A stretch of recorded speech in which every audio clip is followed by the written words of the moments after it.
This is Milt McGiffin from University of California in Riverside, and I'm delighted to do interviews for the HortLegend series. And we have a legend here right now, Thomas Zimmerman, who's lives in paradise in the Virgin Islands, but we're going to talk to him about his career and the kind of things he's done. So, Thomas, what's your horticulture specialization, and tell us the primary positions you've held? Okay, my specialization has been plant breeding, tissue culture, and plant physiology.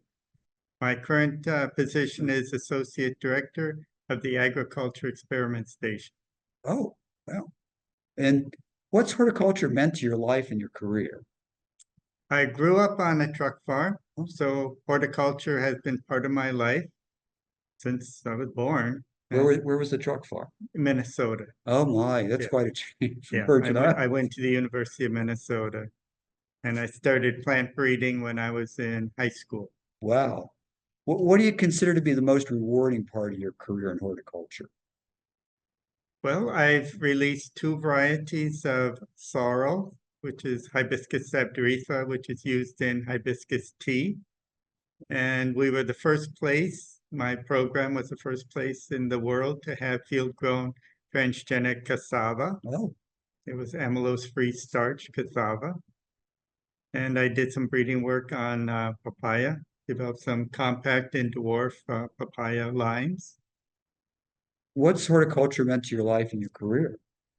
Horticulture has been my career my whole life.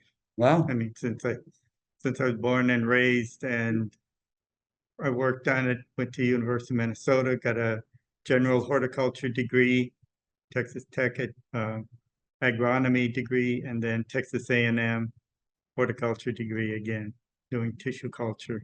Wow. And then I did a postdoc with the USDA at the Appalachian Fruit Research Station, working on peaches.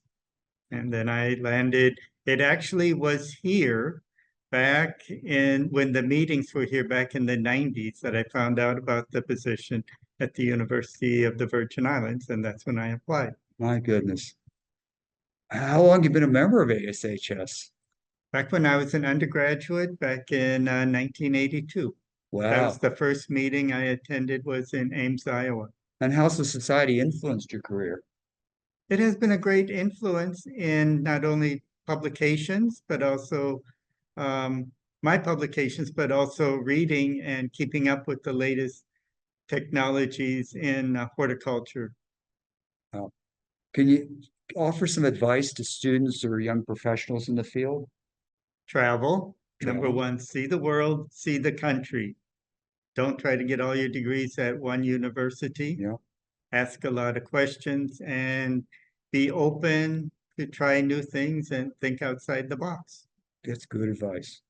What excites you most about the future of horticulture, the industry, and the profession? But it continues to grow Yes. and expand the mechanization in harvesting, post-harvest. My focus is on tropicals, and there's a lot of work that still needs to be done in post-harvest physiology and tropical fruits to keep them. So we need to get them from the tropical regions up into the states where they still have good quality. Excellent. Excellent. Well, that's really all the questions we had. Is there anything else you'd like to say before we go? No, thank you for the Well, time. thank you, Thomas. It's my honor to interview you.